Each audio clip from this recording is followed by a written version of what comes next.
शालूम everyone, कैसे हैं आप सब। मैं हूं अभी Gauri and you are watching back to Torah. तो ये हैं हमारे कुछ प्रीवियस रिकॉर्डेड लेक्चर्स में से कुछ शॉर्ट क्लिप। तो आइए आज की वीडियो देखते हैं। आपकी सलामती हो सबको।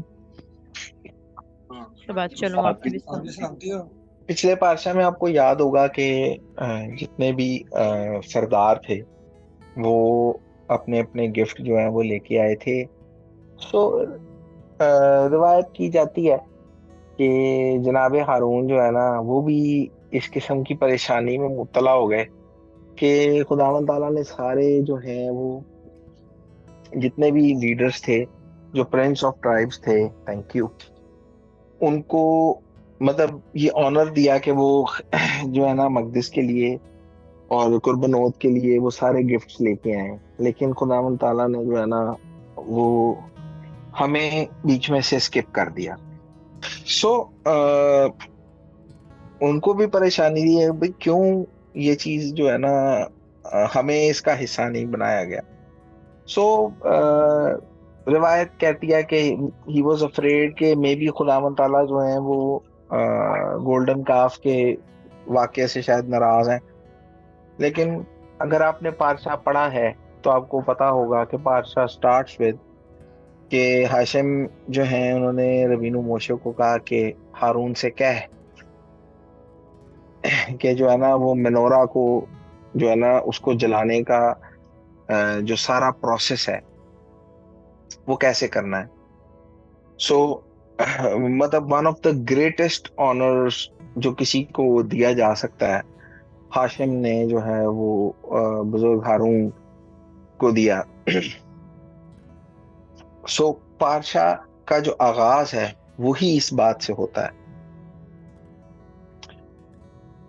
सो हाशिम ने ये उनको बताया। और अगर आपको याद हो काफी पहले एक पारशा में मैंने ये बताया था कि जो मेनोरा के जो लैंप्स हैं उनकी जो विक है वो किस डायरेक्शन में रखी जाती थी। नॉट टेस्टिंग, लेकिन किसी को अगर याद हो तो मेनोरा की जितनी जो विक्स थी ना वो एक्चुअली उनका फेस होता था, मतलब जो विक्स थी वो सेंटर विक की तरफ जो है ना उनका झुकाव होता था, और जो सेंटर विक होती थी वो स्ट्रेट होती थी। ये वही सेंटर विक है जिसके साथ एक डेली मिरेकल जुड़ा हुआ था मेनोरा के साथ, तो वो ऑफ नहीं होती थी। हाँ, that's more like it. Thanks for the assistant बाजी, ये बहुत हेल्प हो जाती है। मेनोरा के लिए ना, मेनोरा के लिए भी एक बड़ी मजे की एक रिवायत वो कहते हैं। आपको याद होगा कि गोल्डन काफ के बारे में भी ये कहा जाता था कि मैंने सोना डाला और ये निकल पड़ा। मेनोरा के बारे में भी कहते हैं कि वो too hard for any man to make it. So Hashem जो है ये एक रिवायत की जाती है कि हाशिम ने रबीनु मोशे को ये कहा कि जो सोना का ब्लॉक है ना वो put it in the fire. So Rabbeinu Moshe जो थे he threw a large block of gold, सोने का बड़ा सा ब्लॉक। और ये भी मैं बता चुका हूँ कि ये जो है ना इसका वेट क्या था। मेनोरा गालिबन एक कंतार सोने का बना हुआ था, और एक कंतार सोने के ऊपर देयर आर वेरियस लोगों की इंटरप्रिटेशंस है कि कोई इतना होगा, कोई हमसे इतना होगा। लेकिन नॉर्मली जो हमारी बाइबल्स के अंदर जो पीछे उन्होंने मेजरमेंट दी होती है वो नॉर्मली गौरी सर कितना 37 किलो के 36 किलो का होता है।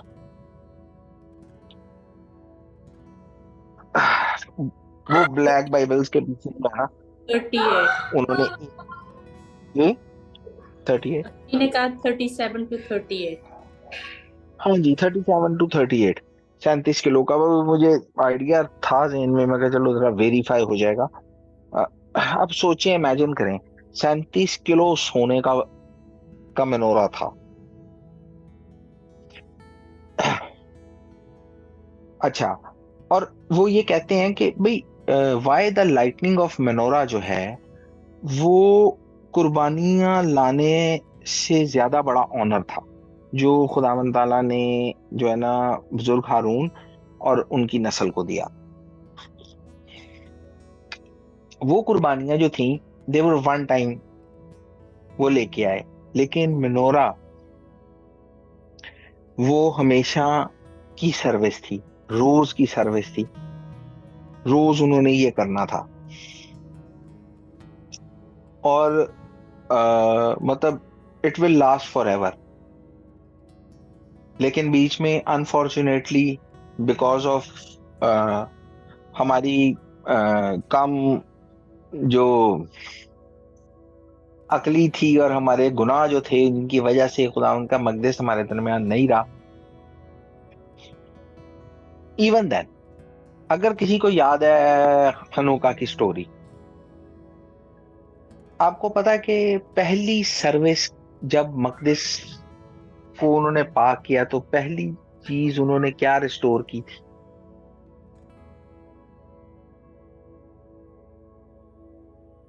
Make a guess, you know what Hanukkah is. रोशनी आप अपनी आंखें ऐसे सी ना करें, आप ये फॉर यू।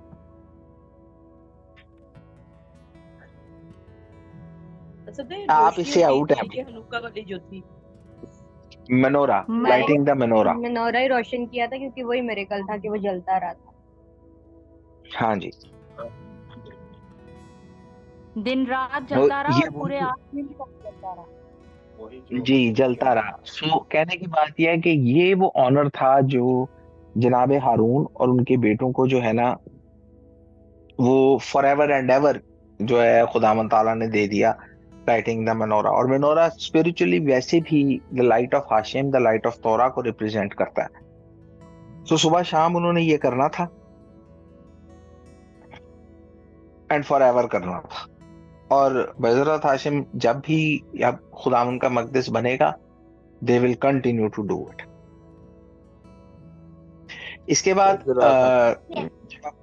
जी बज़रत हाशिम, जब आप आगे जाते हैं, बज़रत हाशिम के साथ ना एक और भी लफ्ज है, इमजर्त हाशिम, ये भी ऐड कर लें साथ, कभी कभी चेंज भी करना चाहिए। कौन सा सो इमजर्त से हाशिम क्या मतलब है? मतलब हम ग्रुप में सेंड कर देंगे लिख के। मैं आपको ग्रुप में सेंड कर दूंगा। ओके। नहीं भाई, उस तरह तो बंदा हिज्जे करके पढ़ भी लेता है, आप लिख के सेंड कर दिया करें तर्जुमे के साथ। ये कौन बोला है?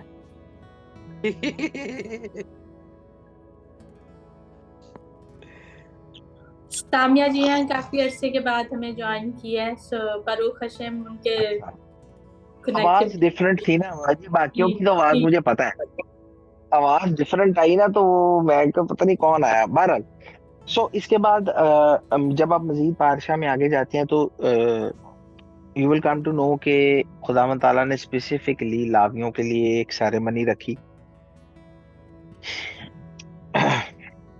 उसके बाद खुदावंद ताला ने उनको चुना, उनके हवाले से कुर्बानियों का खुदावंद ने उनके लिए कहा कि भाई ये कुर्बानियां लेके आए। उसके बाद ये है कि they have to shave their hairs off.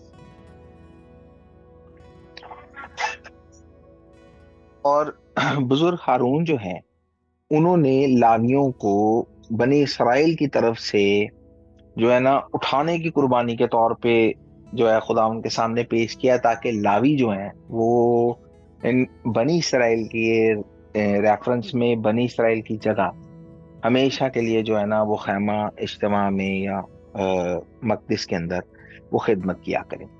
और ये बात भी मैं एक दफा पहले बता चुका हूँ कि लावियों की जो सर्विस करने की एज थी वो क्या थी, किसी को याद है? 30 से 50 साल। 25 से 50। 25 से 50।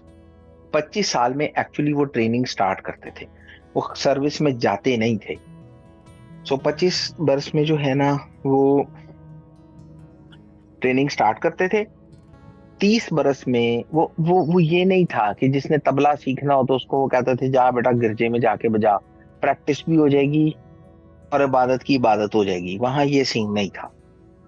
वहां प्रैक्टिस नहीं हो सकती थी, वहां पर उस्ताद बन के ही आप खड़े होते थे, मिस्टेक की वहां पर गुंजाइश नहीं थी।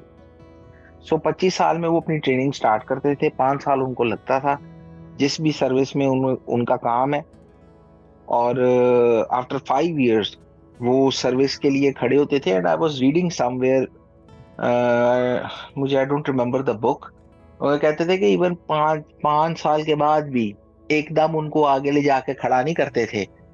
सर्विस मकदिस में उनको हिस्सा मिलता था, लेकिन इसके बाद भी वो उनकी ये प्रेफरेंस होती थी कि ये जो है ना, जो सीनियर्स हैं उनके पीछे पीछे रहें, जरा मजीद प्रैक्टिकली जो सर्विस है उसको चेक कर लें। और जो मकदिस का अवोदा था वो उन सारों की टिप्स पे होता था, मतलब वो ख्वाब में भी जो है ना उनसे गलती नहीं होती थी, उनकी इतनी ज्यादा उसके इस सारे सिलसिले के अंदर उनकी प्रैक्टिस होती थी। मजीद आगे आएंगे ना तो आपको ये पता लगेगा कि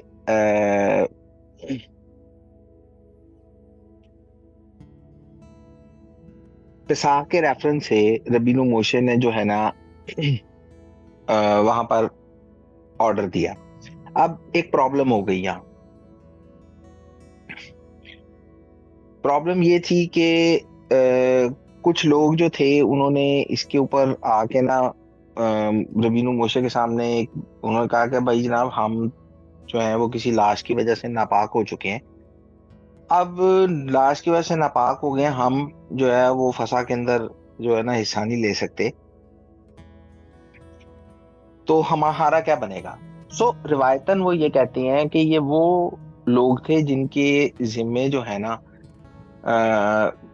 जनाब यूसुफ का ताबूत कैरी करना था। अब ऑब्वियसली वो तो उस हालत में नहीं होंगे कि वो फसा के अंदर हिस्सा ले सकें। अब इसका क्या करें। ये बात वो रबीनु मोशे के पास जो है वो लेके गए। अब वही राबाज ये कहते हैं कि रबीनु मोशे डिडंट न्यू।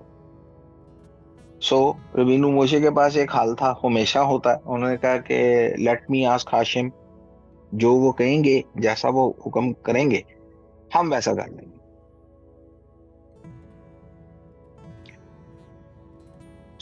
रबीनु मोशे जो हैं वो ये बात जो है उन्होंने जाके हाशिम के सामने रखी, और हाशिम ने उनको उसका जवाब दिया कि जो भी कोई इंसान है जो कि 14 निसान को फसा किसी सबब से नहीं मना सका, मतलब नापाक हो गया, वो नहीं मना सका, वो सफर में था, वो नहीं मना सका, या वो कुर्बानी नहीं लेके आ सका, ठीक है ना, तो वो सेकंड पास ओवर मना लेगा। तो मेरा ख्याल है इस दफा हमने फसा के ऊपर इसको काफी डिस्कस किया। उसके लिए ये एक स्लॉट रखी गई कि वो जो है ना इसको कहते हैं सेकंड पिसाख या पिसाख शिनी, तो वो उस जो है ना उसके अंदर सेलिब्रेट कर लेगा। और पिसाख जो शिनी है, ये सेकंड पिसाख जो है ये किन लोगों के लिए होती थी। ये उन लोगों के लिए थी जो नापाक हो गए किसी न किसी रीजन की वजह से, जो यरूशलेम से इतनी दूर हैं कि वो इन टाइम वहां पर सफर करके नहीं पहुंच सकते। इनमें वो लोग भी हैं। ये जो फसा है, जो सेकंड फसा है, फसा आपको पता है कि हफ्ते के लिए उसका पूरा हफ्ते का स्पैन होता है, लेकिन जो सेकंड फसा है ये it's just day and night. कुर्बानी जो है फसा की वो बिल्कुल उसी तरह आती है जैसे कि रेगुलर फसा की कुर्बानी आती है। एक फर्क जरूर है रेगुलर फसा में और ये सेकंड पास ओवर में, वो ये है कि उसमें आपको खमाज जो है ना वो नहीं निकालना होता जैसे हम फसा के लिए एहतमाम करते हैं। लेकिन ये जरूर है कि जो भी आपने जो फसा की कुर्बानी को और उसके सारे लवाजमात को जो खाना है, वो खाना आपने बगैर खमीर के साथ ही है। सो ये याद रखिएगा कि second pass over is for the day, उसके लिए आपको खमाज निकालने की जरूरत नहीं है, लेकिन जो पास ओवर के सारे जो लवाजमात हैं वो प्रोटोकॉल जो है ना, हाँ, वो चाहे वो एक दिन की है, लेकिन वो आपने प्रोटोकॉल उसका जो है ना फसा का ही फॉलो करना। एक चीज मैं आपको जरूर बताऊंगा, जब आप सेफर तौरा पढ़ेंगे ना तो आपको बहुत सारी चीजें आपको मालूम होगी, जो कई ऐसी चीजें हैं जो तर्जुमे में आपको पता भी नहीं लगती हैं। बहुत सारी चीजें जो हैं तौरा के अंदर ना आपको ऐसा महसूस होगा कि ये ना थ्रू प्रॉपर क्रोनोलॉजी के साथ नहीं है, जो इनका ऑर्डर है ना वो कहीं ऊपर नीचे है। सो ये याद रखें, ये कहा जाता है कि Torah is written in the order of when things happen. Torah जो है ये आपके लिए मतलब हिस्ट्री की तरह, मतलब इस डे 1 पे ये हुआ, डे 2 पे ये हुआ, डे 3 पे ये हुआ, ये मैं ऑलरेडी एक दफा पहले भी बता चुका हूं कि जो हिब्रू माइंडसेट है ना वो ब्लॉक थिंकिंग में होता है। हमारा जो माइंडसेट है नॉर्मली, जिस माइंडसेट के साथ हम चीजों को अप्रोच करते हैं या बचपन से आज तक हमारी ग्रूमिंग हुई है, वो है स्टेप लॉजिक। हम जब भी कोई चीज एक्सप्लेन करने की कोशिश करते हैं हम स्टेप लॉजिक का सहारा लेते हैं। मैं पैदा हुआ, एक अगले दिन ये हुआ, उससे अगले दिन ये हुआ, so and so and so फिर मेरी पहली सालगिरह आई, मेरी 5वीं सालगिरह आई, मेरी 10वीं सालगिरह आई। लेकिन जो तौरा का माइंडसेट है ना, इट्स अ ब्लॉक लॉजिक। ये आपको वो बताता है जो जिस उसमें इवेंट्स अकर हो रहे होते हैं। तो समटाइम्स जो है ना तौरा में आपको लगेगा कि यार कुछ बातें जो हैं ये पहले होनी चाहिए या कुछ बातें बाद में होनी चाहिए। तो इस चीज का आपने हमेशा ख्याल रखना, इसे याद रखना है कि Torah is written not written in the order, मतलब ये स्टेप लॉजिक में नहीं लिखा गया, मतलब पहले दिन ये हुआ, दूसरे दिन, तीसरे दिन, ऐसे ऐसे। ये कोई हिस्ट्री बुक नहीं है। लेकिन जूं जूं आप इसे पढ़ते चले जाएंगे, जितना ज्यादा आप इसे पढ़ेंगे, हर दफा कहता हूं, बाज मैंने इस दफा भी नहीं आना है, कहूंगा मैं इस दफा भी, कि जितना ज्यादा आप इसे पढ़ेंगे उतना ज्यादा आपको इस चीज का आइडिया होता चला जाएगा कि तौरा जो है ये जो इवेंट्स हैं या जो चेन ऑफ इवेंट्स हैं इनको किस तरह से जो है ना प्रेजेंट करती है।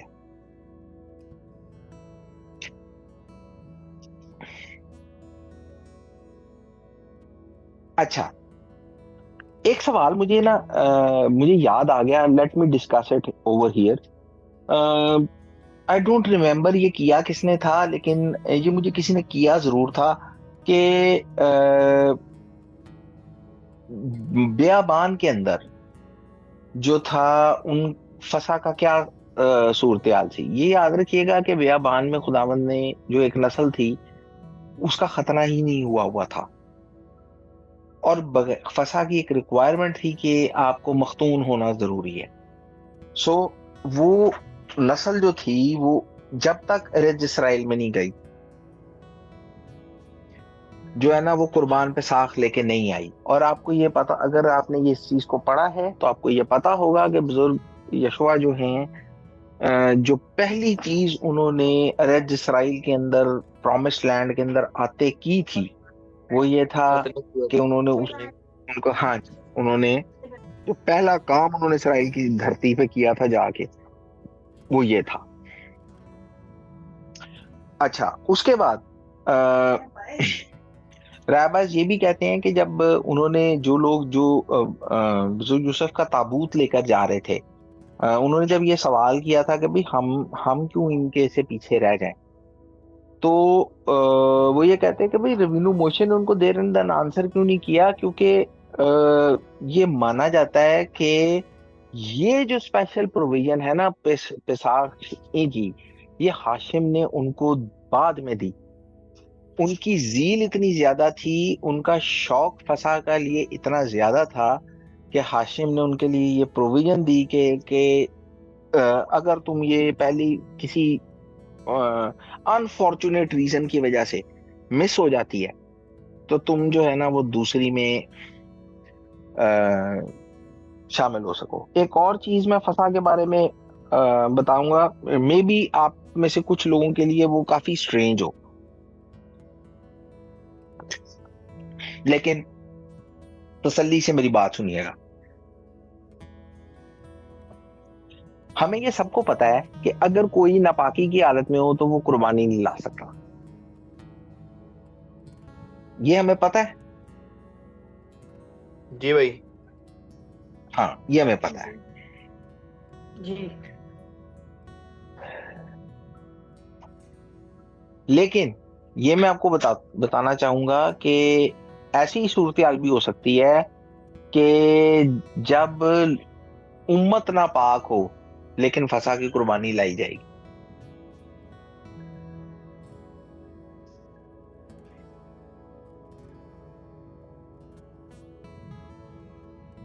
इसके ऊपर किसी का कोई सवाल?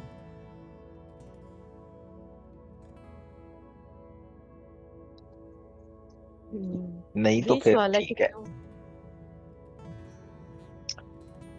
इसका एक ही सवाल है, वो उसका फिर तो जवाब मैं आपको कौम बगैर फिर सवाल सुने ही दे देता हूँ। फिर तो कौम के लिए आएगी कुर्बानी। देखें, आपको याद है ये बकायदा वाकया दर्ज है, ये बकायदा वाकया दर्ज है। ये मतलब दिस स्टेटमेंट के भाई अगर कौम ही ना पाक है सारी तो फिर क्या होगा, ये बकायदा वाकया हुआ है। अगर आप जाएं बैक इन डेज, आपकी जुबान में back in days, back in the book, history की किताबों में जाएं, वहां आपको बुजुर्ग हिस्किया के दौर की फसा मिलेगी। और there is a special prayer जो बुजुर्ग हिस्किया ने की थी इस चीज के लिए। वहां आप वो सारा सिनेरियो पढ़ें, you will come to the realisation कि मैं आपको क्या कह रहा हूं। ठीक है ना? सो थोड़ा थोड़ा सा खुद भी कुछ करें, उस वाकये को जाके पढ़ें, आपको पता लगेगा। वहां भी फसा का ही सारा एनवायरनमेंट है। लेकिन जनाब हिस्किया ने एक बड़ी खास दुआ की थी कि अगर कोई मकदिस की तहारत के मुताबिक ना भी पाक हुआ हो तो खुदावन ताला तू ये कबूल फरमा। लिखा खुदावन ने जो है ना उनकी दुआ सुनी। सो खसवा खलीला का मतलब ऐसी नौबत हो कि सारे लोग ही जो हैं वो इस सूरत हाल में हो जाए। कहने की सिर्फ बताने की बात यह है कि इन केस ऐसा हो जाए तो फसा की कुर्बानी फिर भी आएगी। लेकिन बहरहाल जो बात मैंने की है उसका वाकया तक जो है वो बाइबल मुकद्दस में दर्ज है। इसके बाद मजीद पातशाह में आप आगे प्रोसीड करते हैं तो आपको खजोजरोत के बारे में बड़ी मुश्किल से मैंने ये लफ्ज सीखा था, मुझसे पहले भी नहीं बोला जाता था। खजोजरोत इसका जो है ना मतलब जैसे जो चांदी के नरसिंगे। There is a difference between shofar and खजोजरोत। खजोजरोत चांदी के होते हैं, शोफार जो है वो रैम हॉर्न होता है। सो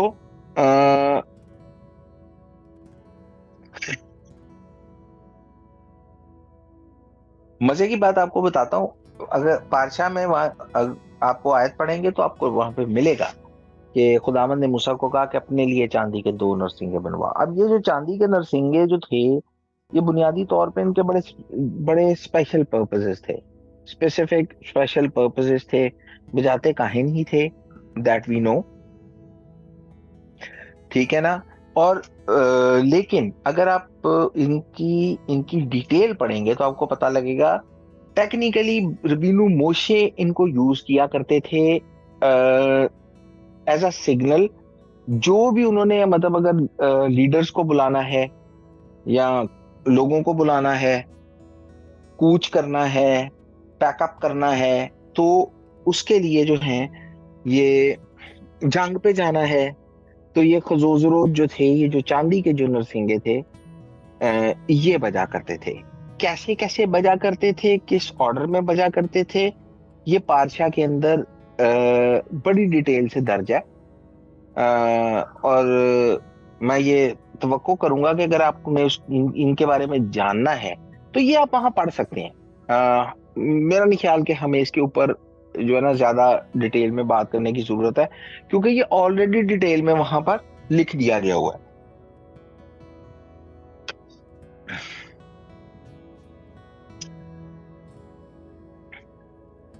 हाँ, एक और भी था, जब खजूसरो ये चांदी के नरसिंगे बजते थे, जब कौम के लिए जो है ना इज्तिमाई कुर्बानी जो है वो लेके आई जाती थी, तो ये बजा करते थे। इसके बाद जो है काफी डिटेल के अंदर पारशा के अंदर आपको ये पता लगता है कि जो उनकी इनकैंपमेंट होती थी और जो उनकी मूवमेंट होती थी, जब वो खेमे लगाते थे या पैकअप करके तो अगली अपनी डेस्टिनेशन के लिए मूव करते थे, तो वो कैसे करते थे। उनको पता कैसे लगता था कि भाई now it's time to move. जो बादल जो है ना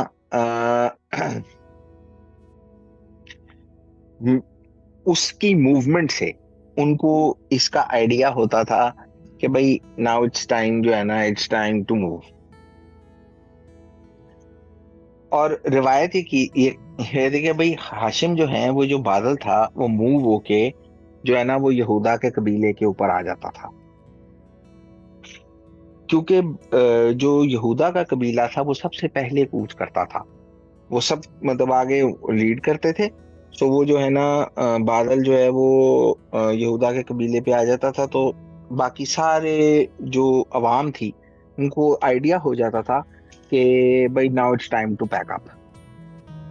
उसके बाद जो दो काहिन थे वो खजूजरो या चांदी के जो नरसिंगे थे वो उसको एक स्पेसिफिक फॉर्मेट में बजाते थे। वहां पे वो लिखा हुआ है, सांस बांध के जोर से फूंकना, छोटा जो है ना छोटे छोटे उसमें उसको बजाना, तो you can read it over there. और जो है ना जब वो मूव करते थे तो आज हमने नई प्रैक्टिस शुरू की, तो काफी अरसे से हमारे खान साहब जब भी तौरा निकालते हैं वो ये पढ़ते हैं कि खुदावंद उठे और दुश्मन शर्मिंदा हो और उनसे कीना रखने वाले भागें। तो ये एक वाहिद दुआ रह गई थी जिसमें ना आज भी मूसा खुदावंद का नाम यूज करता था। हमने खुदावंद का नाम लेना टोटल छोड़ दिया हुआ है। मैं तो एक दिन सोच रहा था कि ये ना हो कि किसी दिन मुझे कोई कहे टेट्राग्रामाटोन, तो मैं उसको पूछूं ये क्या होता है। लेकिन ये एक वाहिद दुआ थी जिसके अंदर जो है ना हमारे छोटे खान साहब आज भी जो है ना वो खुदावंद का नाम यूज करते थे। वो मुझे ना काफी देर से ना प्रॉब्लम हो रही थी इसे, तो आज मैंने उनके सामने रखी। मैंने कहा यार भाई ये कुमा अदोनाए जू ओवेखा, मैं कहा भाई अब से ये ना इसको आपने ऐसे पढ़ना। संदूक के कूच के वक्त रबीनु मोशे जो है वो ये कुमा अदोनाए बोलते थे। वो आज मैंने ग्रुप में लगाई भी है, आप उसको देख सकते हैं।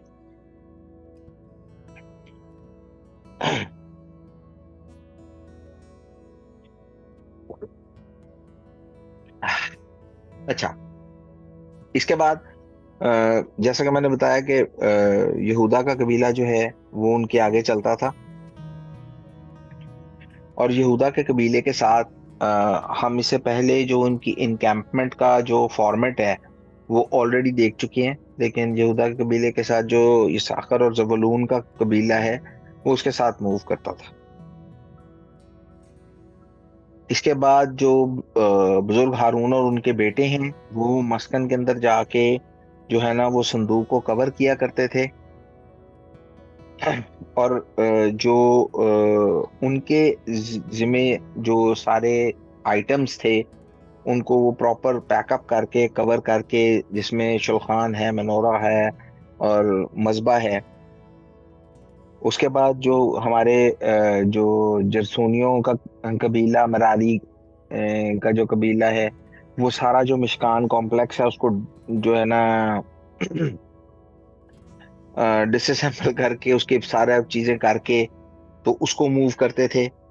उसके बाद जो कोहनीम है वो खजोज रोत बजाते थे इन स्पेसिफिक फॉर्मेट। और उसके बाद रूवन का कबीला जो था ना वो मूव करते थे, और रूवन के कबीले के साथ हमें पिछली दफा भी हमने सुना था कि शमाउन और जद का कबीला होता था।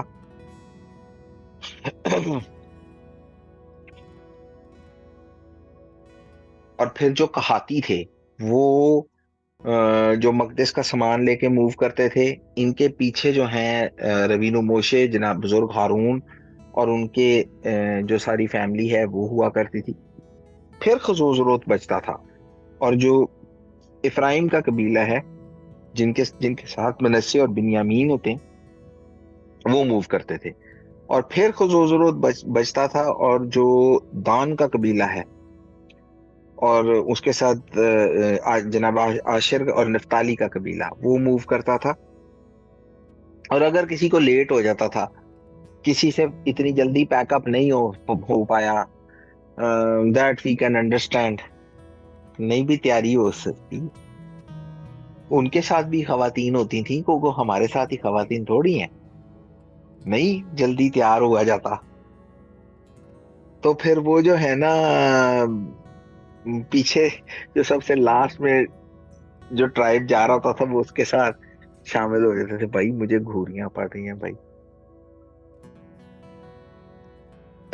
अच्छा, एक और पॉपुलर ओपिनियन ये है कि जो ट्राइब थे जिस तरह वो इनकैंपमेंट करते थे, मतलब बॉक्स फॉर्मेट में, वो उसी तरह बॉक्स फॉर्मेट में मूव करते थे। सो इट्स एन ओपिनियन, ये भी माना जाता है, कुछ लोग ऐसा भी मानते हैं। उसके बाद जहां जाके वो बादल रुकता था, उनको आइडिया हो जाता था कि भाई अब यहाँ पे ना हमने जो है ना बसेरा करना है, तो वहां जाके वो बसेरा करते थे। और फिर रबीनो मोशे खुद जो हैं वो वही दुआ तो हजारों हजार इसराइलियों में लौट करा।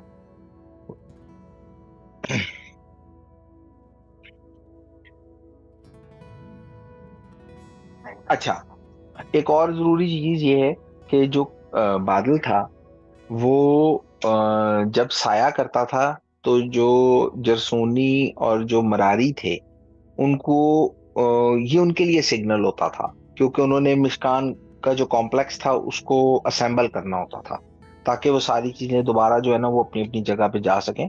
तो जो ही वो बादल जो है वो एक जगह साया कर देता था, तो उनको ये आइडिया हो जाता था कि भाई अब इट्स टाइम कि हम ना इसको ना दोबारा से असेंबल कर दें। सो दैट्स हाउ उनकी जिंदगी जो है ना वो फॉर 40 years जो है ना बियाबान में इसी तरह उन्होंने ट्रैवल किया। एक और चीज जिसके बारे में एक रिवायत की जाती है कि भाई चूंकि सहरा का माहौल था, सहरा में गर्मी बहुत होती है, बहुत सारे मतलब मुश्किलें हैं, सहरा की अपनी मुश्किलें हैं। सो वो ये एक रिवायत है कि हाशिम जो हैं he covered his nation with the 7 layers of clouds.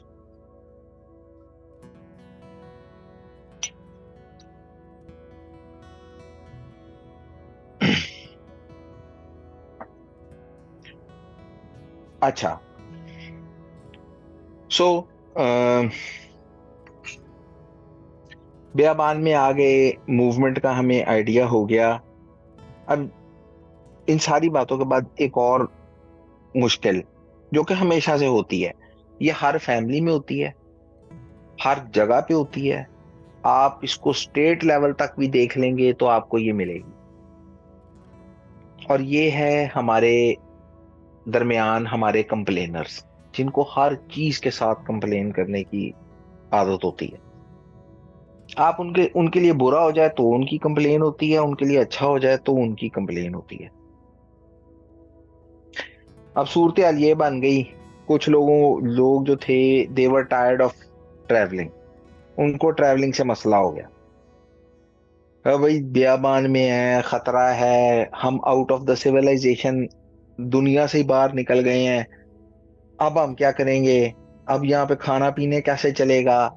रोटी का मसला उस वक्त भी रहा है। सो ये को आज का हमारा को रीसेंट डेज का मसला नहीं है, रोटी का मसला उस वक्त भी था। अब भाई खाएंगे कैसे, ये कैसे करेंगे, वो कैसे करेंगे, अब क्या होगा। सो सूरत हाल वही है, खुदावंद ने आग भेजी, वबा थी, बहुत सारे लोगों को खा गई, और झगड़ा रोटी का।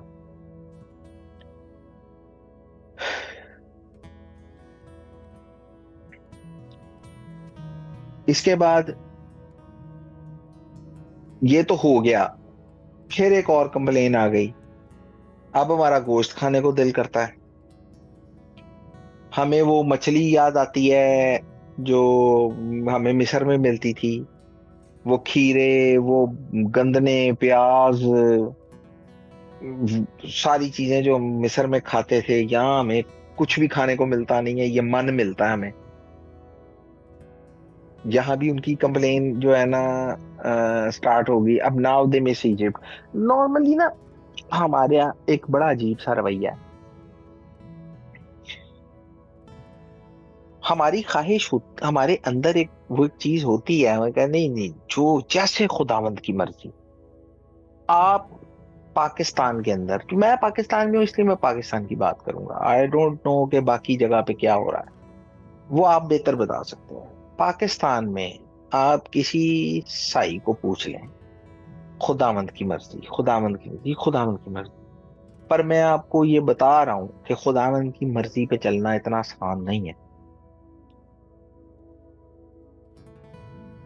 मुझे अभी फिर वो बात याद आ गई, जब मेरी सबसे बड़ी बेटी की डेथ हुई तो मुझे एक बंदे ने आके ये कहा, उसने कहा यार बड़ा अफसोस हुआ, खुदावंद की मर्जी थी। वो पता नहीं मेरी कौन सी, हालांकि मैं अभी उसको दफना के आ रहा था, लेकिन पता नहीं मेरे अंदर से कौन सी चीज जो है वो छिड़ गई। मैंने उसकी तरफ मुंह उठाया और मैंने कहा यार अगर खुदा की मर्जी है तो अफसोस किस बात का है। वो बेचारा चुप करके खिसक लिया, उसने कहा नहीं बेटा, मेरा ख्याल है दुख से ना इसके दिमाग पे असर पड़ गया। तो हो जाता है बंदे का दुख से ना, बंदे के दिमाग पे असर पड़ जाता है। यार अगर खुदा की मर्जी है तो अफसोस किस बात का।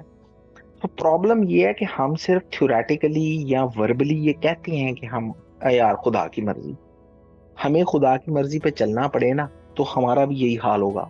हमें वो खीरे याद आते हैं, मिस्र की मछली याद आती है। मिस्र में उनको कोड़े पड़ रहे थे, यहाँ पर बादल ने सर पे साया किया हुआ था। मिस्र में मारे खा खा के रोटी कमा रहे थे, यहाँ फ्री की रोटी मिल रही थी। लेकिन हमारी प्रॉब्लम अजली वही है कि हमें वो मछली याद आती है, हमें वहीं ले जाओ वापस। अब एक चीज मेरे लिए बड़ी इंटरेस्टिंग थी, कभी किसने सोचा कि यार भूस तो उनको देते नहीं थे ईंटें बनाने के लिए, इनको मछली कहां से दे देते थे।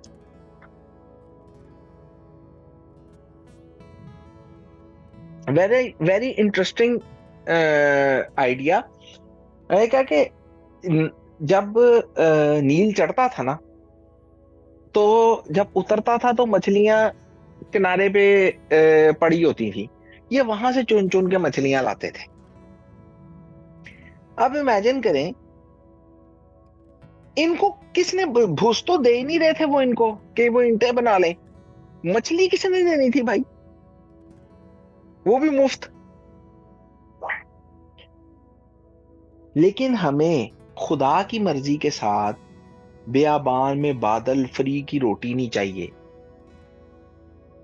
हमें वो मिस्र चाहिए जहां हमें कूड़े पड़ रहे थे। सो आज भी नॉर्मली हमारा यही हाल है।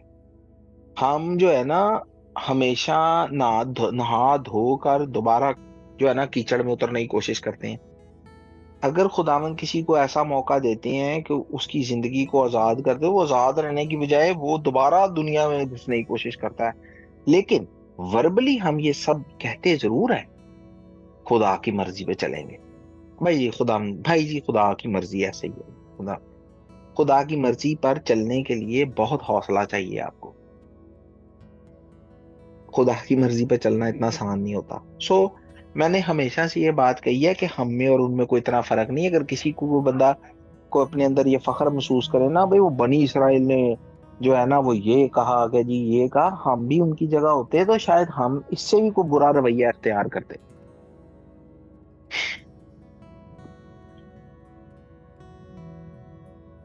लेकिन बहरहाल ये उनकी सूरत हाल थी। अब रबीनु मोशे जो है वो इस चीज को देख के कुड़ रहे हैं। अब वो खुदावन को कह रहे हैं कि भाई जो है ना इतना बड़ा बोझ, मैंने क्या इनको पैदा किया था कि इतना बड़ा बोझ जो है वो आपने मेरे ऊपर डाल दिया। मैं इनको कहीं और देखना चाहता हूँ, ये भाग भाग के कहीं और जा रहे हैं। और वो इस चीज से ना उनकी जो है ना तबीयत जो है ना खराब हो रही है। और वो खुदावन को ये कह रहे हैं कि जो है ना क्या सूरत हाल है कि मैं इनको जो है स्पिरिचुअली ऊपर लेके जाना चाहता हूँ, ये जो है भाग के कहीं और जाना चाहते हैं, क्या होगा इनका। और रबीनु मोशे जो है वो हाशिम से ये कहते हैं कि भाई क्यों मुझ पे इतना भारी जो है ना बोझ डाल दिया। मतलब कांस्टेंट टेस्ट है रबीनु मोशे का, सुबह शाम आप इमेजिन करें कि कांस्टेंट टेस्ट है उनका। बहरकैफ हाशिम जो हैं उन्होंने रबीनु मोशे को कहा कि भाई अपने लिए बंदे जो है ना वो चुन ले लोगों के अंदर से, और जो है ना 70 बुजुर्ग चुन ले। और एक और चीज, कौम को ये बता दे कि भाई कल जो है ना वो तुम गोश्त खाओगे।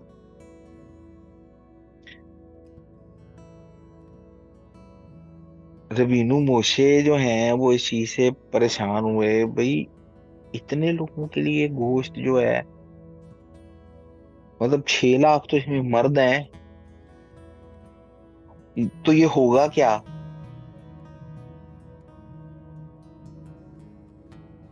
और जब हाशिम ने कहा कि भाई तुम इसे लगातार जो है ना 30 दिन खाओगे। अब एक रबीनु मोशे को इस चीज में एक जो है ना एक इशू था, क्योंकि ही न्यू कि जब भी हाशिम ने कोई मिरेकल किया है वो एकदम हुआ है, काम खत्म हुआ है। Either the blessing either the punishment, वो एकदम हुआ है, काम हुआ है। रबीनु मोशे का कंसर्न ये था कि भाई अब हाशिम ने ये बात कही है कि पूरा महीना खाओगे। और हाशिम जो है, ये मैं हमेशा से ये सबको समझाता हूँ और हमेशा से मैंने बात कही है कि हाशिम जो है ना ये सारी खलकत का निजाम आपके लिए खराब नहीं करते।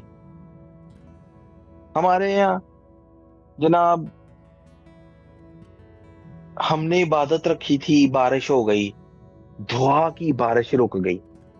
यार मुझे एक बात बताएं, अगर वो बारिश जो है किसी की फसल के लिए जरूरी हुई तो आप अपनी दुआ के चक्कर में अगले का बेड़ा गर्क कर लें भाई।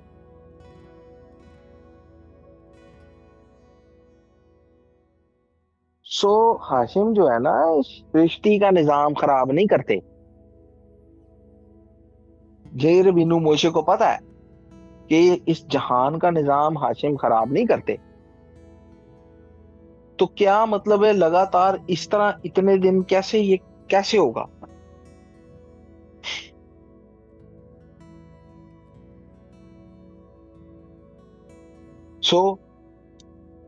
यू नो कि जो है ना इसके लिए जो हाशिम का जो सोल्यूशन था, ये वहां लिखा है, जो बटेरों का वाकया है वो आपको पता है कि क्या किया। और पूरा महीना उन्होंने खाया। लेकिन इससे पहले इस पे हम बात करें। अच्छा, खुदावंद ने उनको कहा कि भाई जो है ना अपने साथ 70 बंदे चुन। पहले इस पे जरा बात करते हैं। और यही बुनियाद बनी आपके लिए सनहेड्रिन की। यहीं से जो है ना इसकी इब्तिदा हुआ। There are multiple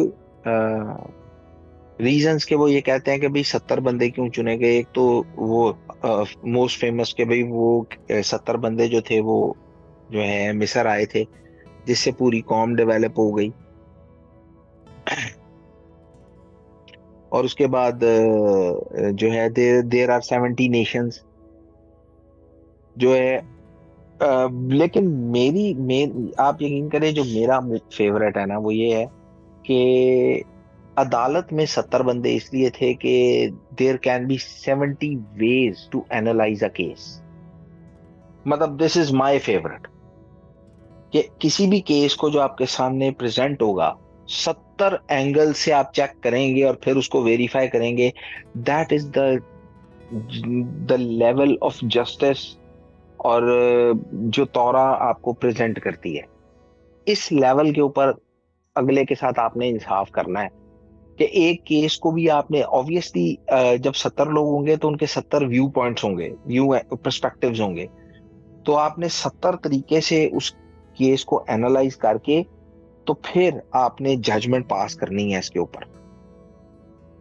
70 faces of तौरा व्हाटसोएवर, आपने केस के भी 70 फेसेस ही देखने हैं। आपकी अदालत, खुदावंद ने ये कहा था उनको कि अदालत मेरी है। तो आपने जब भी अदालत के लिए बैठना है, आपने जब भी इंसाफ करना है, चाहे आप घर में कर रहे हो, जो घर के मकीन है, अगर आपको खुदा ने अपने घर का सरबराह बनाया है, पर आप जो है 2 औरतों के दरमियान इंसाफ नहीं कर सकते, ठीक है ना, तो आप क्या समझते हैं आपको जो है वो फरिश्तों का इंसाफ करने के लिए तख्त पर बिठाया जाएगा? घर के 2 लोगों के दरमियान इंसाफ आपसे होता नहीं है।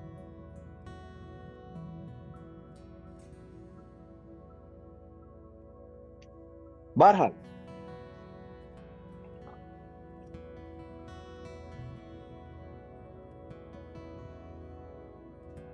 रबीनु मोशे ने वो 70 लोग चुने। रबीनु मोशे ने जो है वो सनहेड्रिन के जो है ना उसकी इब्तदा की एक स्टैंडर्ड सेट कर दिया। अब इसके अंदर 2 बड़े मजेदार करैक्टर हैं। अक्सर उनका नाम आता है, अक्सर हम रह जाते हैं। वो हैं इल्दाद और मेदाद।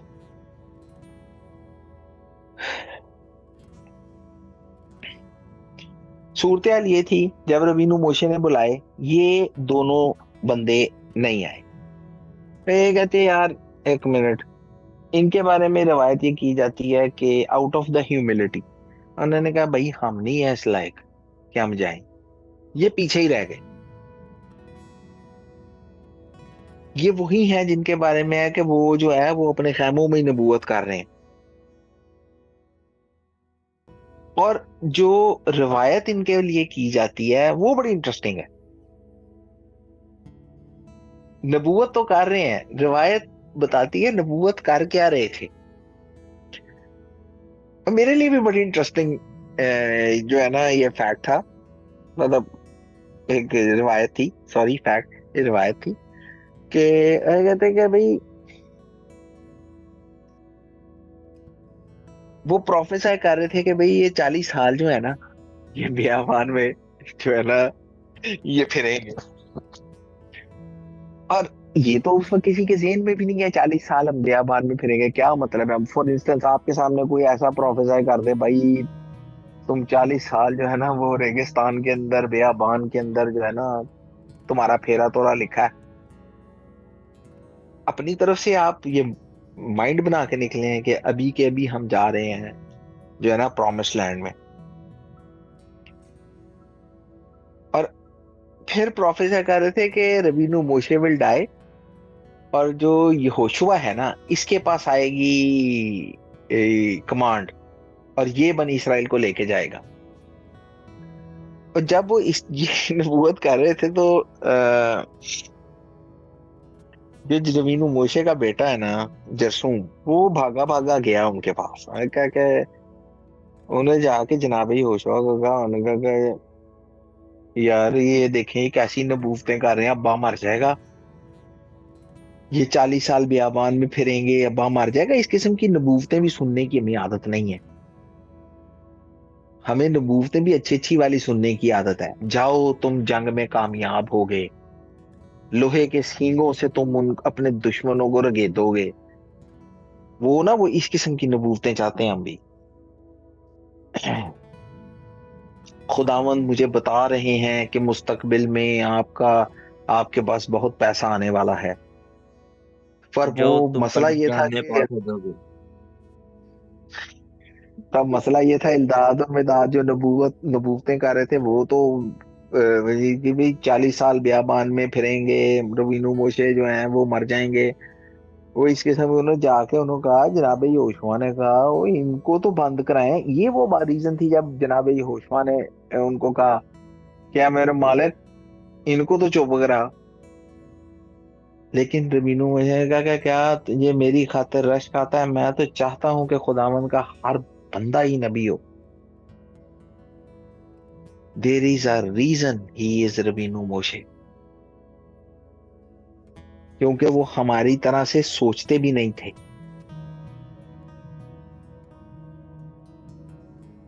खैर,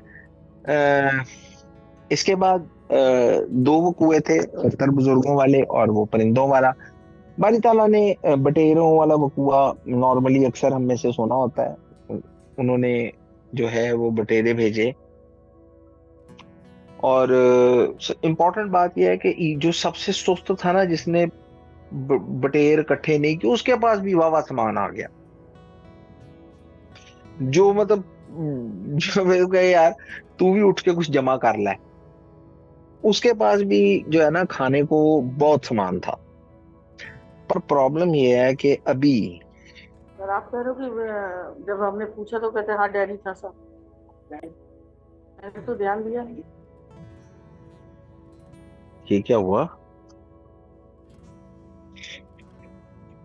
प्लीज कैरी ऑन। अच्छा, कुछ बीच में है। अच्छा, सो अब इनके दरमियान वो जो है वो हरीस लोग भी थे, जिन्होंने जो हिर्स कर रहे थे इन सारी चीजों के लिए। और मतलब वो हाशिम को टेस्ट करना चाह रहे थे। लिखा है कि अभी नवाले उनके मुंह में भी नहीं थे। मतलब जवाब यही था कि हाशिम ने उनको जो है ना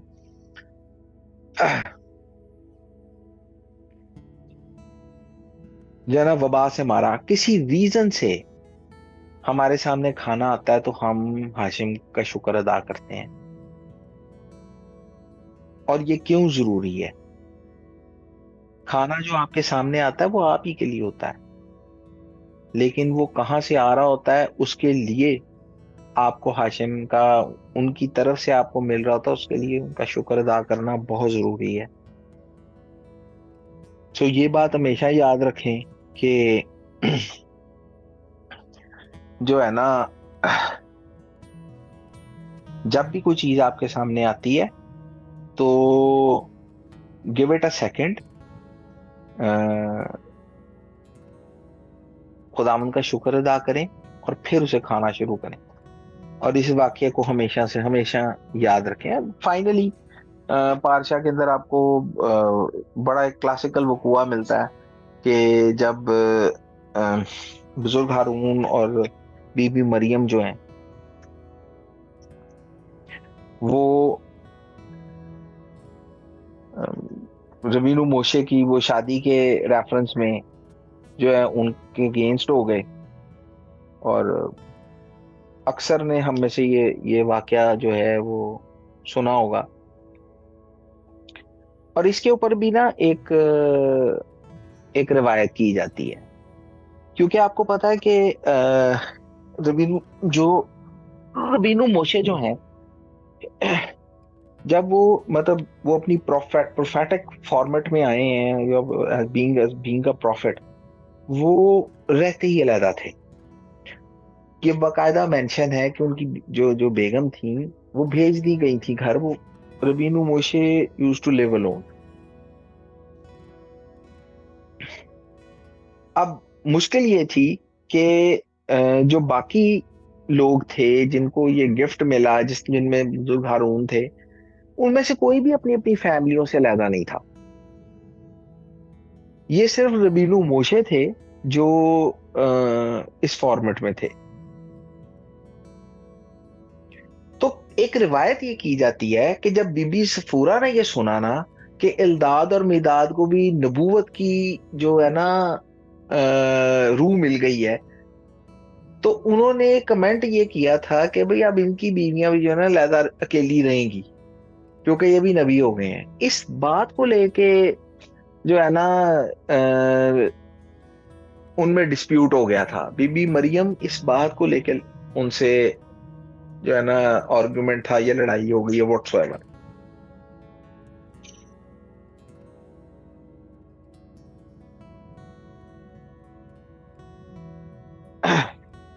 अगर भाई हम भी तो अपने अपनी फैमिलियों में रहते हैं,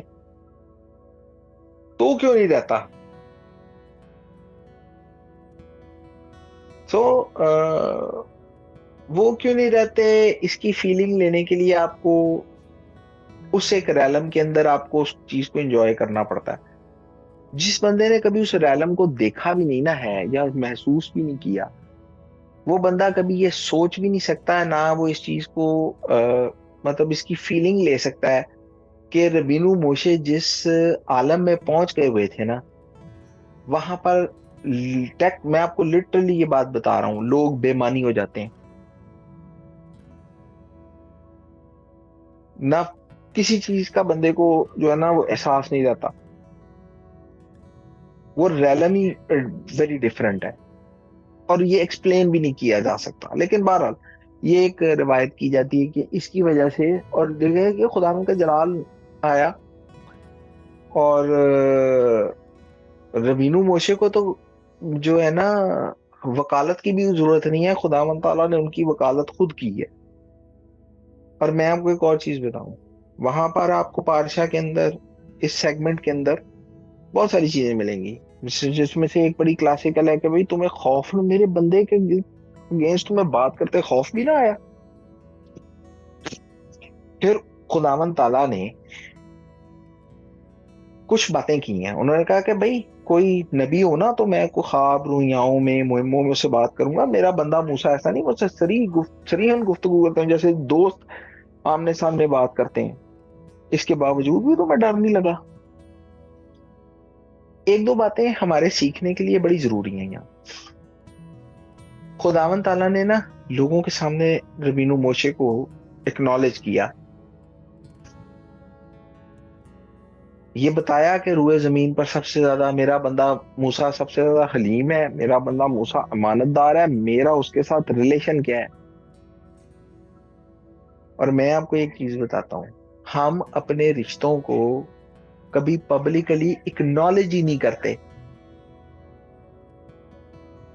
कोई बंदा हमारे लिए काम करे, हम उसको एक्नॉलेज ही नहीं करते।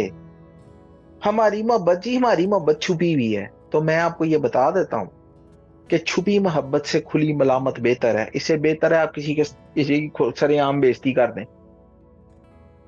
ये जो छुपी मोहब्बत है ना, ये हमेशा जो है ना प्रॉब्लम और डिजास्टर क्रिएट करती है। खुदावन ताला ने हमारे लिए बेंचमार्क सेट किया है कि जब आप किसी से प्यार करते हैं, जब आप किसी के साथ चलते हैं, तो आप उसको पब्लिकली भी एक्नॉलेज करते हैं।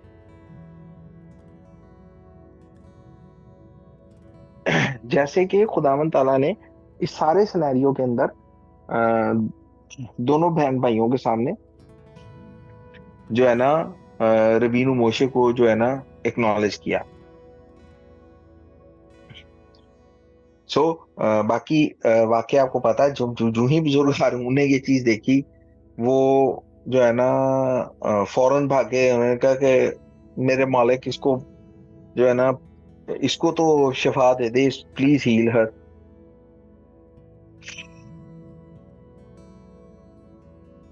लेकिन उस खुदावंद ने कहा कि अगर इसका बाप ने इसके ऊपर थूका होता तो क्या 7 दिन शर्मिंदा ना रहती। और 1 minute, at that point in time 80 सालों से ऊपर उनकी उम्रें थी।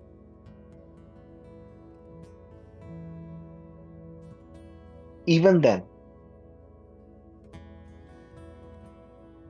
जो है ना ये सूरत हाल जो है ना वहां पर बन गई थी।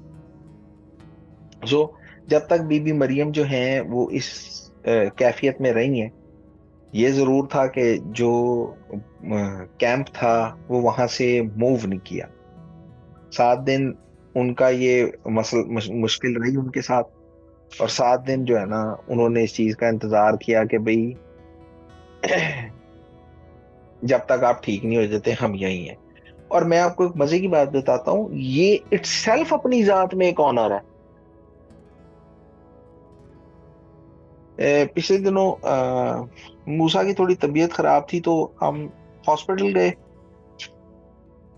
तो ये सारे जितने मेरे भाई थे ना ये सारे उधर जमा हो गए। तो मैं वापस आ गया ना, मैंने मूसा को भी यही बात कही, मैंने बेगम साहबा को भी यही बात कही। मैं कहा आपको पता है कि खुदावंद ताला की सबसे बड़ी मेहरबानी क्या है कि आपको अकेला ना छोड़ा जाए। लोगों को आइडिया नहीं है कि जिन लोगों को किसी भी मुश्किल के साथ अकेले स्ट्रगल करना पड़ता है उनके लिए क्या मसला हो जाता है। पहले एक आया है, फिर दूसरा आया है, फिर तीसरा आया है, ठीक है ना। वो एक के साथ वो फोन पे अपना दुख सुख कर रहा है। तो सूरत हाल ये थी कि खुदावंद ताला की ब्लेसिंग है। आप सोचें ये इटसेल्फ, बेशक उनसे गलती हुई, गलती की सजा मिल गई ना, बस दैट्स इट। लेकिन आप ये कॉर्नर देखें कि पूरी कौम जब तक कि वो तंदुरुस्त नहीं हो गई जो है ना उनके इंतजार में जो है ना वहां पर उन्होंने स्टे किया कि भाई ये ठीक होके आ जाए तो ये होगा। तो अपनी जात में इटसेल्फ एक ऑनर है।